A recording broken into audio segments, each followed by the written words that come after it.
ผู้ชมครับเดี๋ยวเราจะไปเที่ยวหมู่บ้านไร้แผ่นดินตอนนี้รถมาจอดกันที่ลานจอดรถเดี๋ยวจะได้ลงเรือไปหมู่บ้านไร้แผ่นดินนะครับตอนนี้ลงรถละโอ้โหคนเต็มอยู่เดี๋ยวเรารอลงเรือทีเดียวครับอันนั้นปล่อยให้ไปเดี๋ยวไปลงเรือกันครับเรือออกแล้วเดี๋ยวรอเรือจำมาครับผมจะลงเรือแล้วครับหมูตัวด้วยเนี่ยแต่เราล็อกตอนนี้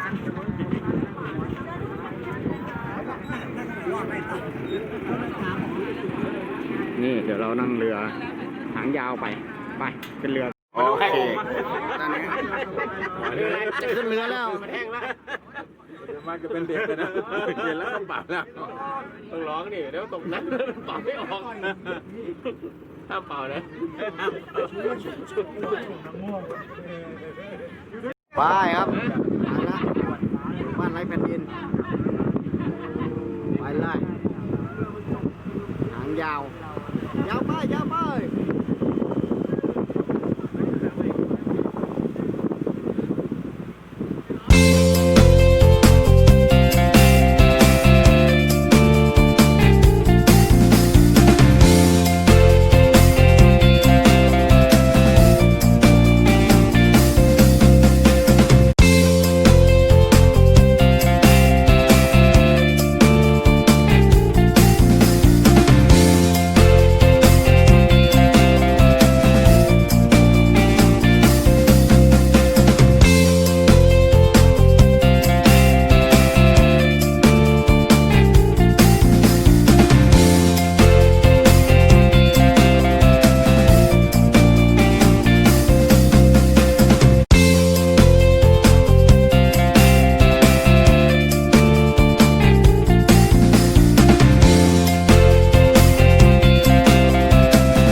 นึกว่าเหี่ยวดำ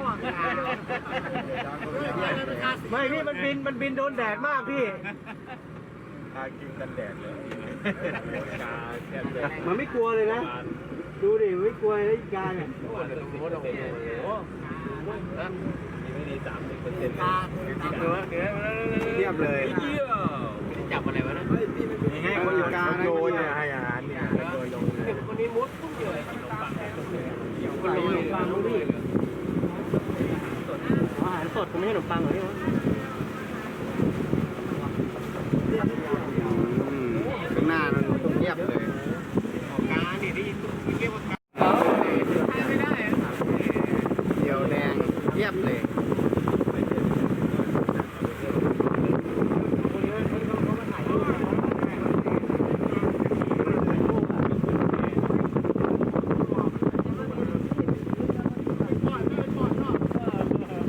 อันนี้ฝูงเหยี่ยวล้วนๆเลยตัวใหญ่นะเนี่ยนะ ดูจริงว่าตัวมันใหญ่นะ ใหญ่ เวลามันบินอยู่มันเล็กอ่ะ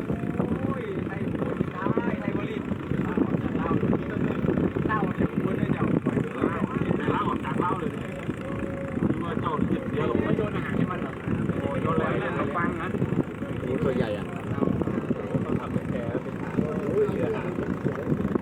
ตามันจะมุดลงตุ๊บเลยลงถกปั๊บปั๊บมันต้องถ่ายหยิบ เฮ้ยบอกไปอยู่นี่เนี่ยไม่ถ่ายรูปไปถ่ายรูป โอ้เรา นี่ อ้าวแสบตาวัดฟังเดียวเฮ้ยใหญ่ฟังไปเลยไม่ได้ โฉบแล้วตัวนั้นฟึ๊บอื้อหือ ในป่าย่านย่านเอาใครจะถึงฟังแบบนั้นเอ้าไม่แก้วน้ำเหี่ยวเรือมันหน้ามันตามอีกคนเดียวคิวถ่ายรูปยังไง นั้นก็เรื่องเรานะเอามาโกย เฮ้ยพี่เกี่ยวน้ำบอกเลย เหี่ยวข้างเดียวเลย เกี่ยวหรือเกี่ยวทำไมเนี่ย เก็บภาพไอ้บิ๊มเก็บภาพสูง1 ดวงจันทร์นะ เรือเริ่มเอียงแล้ว เรือเอียงยางแบนตั้งนึงเลยน่ะเริ่มเหนียวหน้าแล้วนะเวลา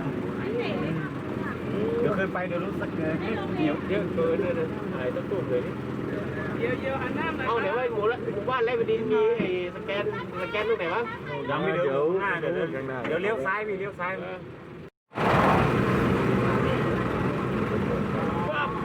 ลูกมันจะมุดน้ำมันจะน้ำมัน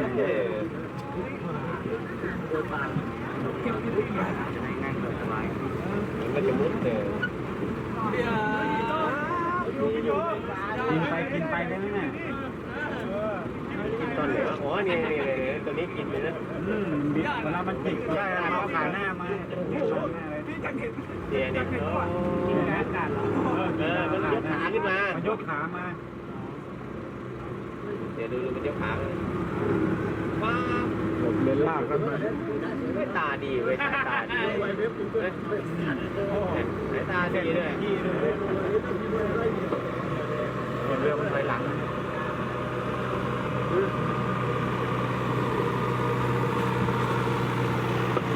เรือถอยหลังเลยเรือมันคันนี้มันไปเนี่ย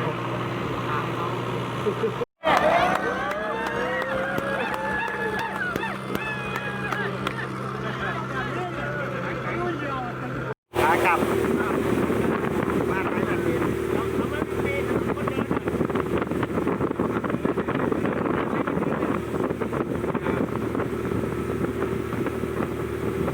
ย้อนแสงนะ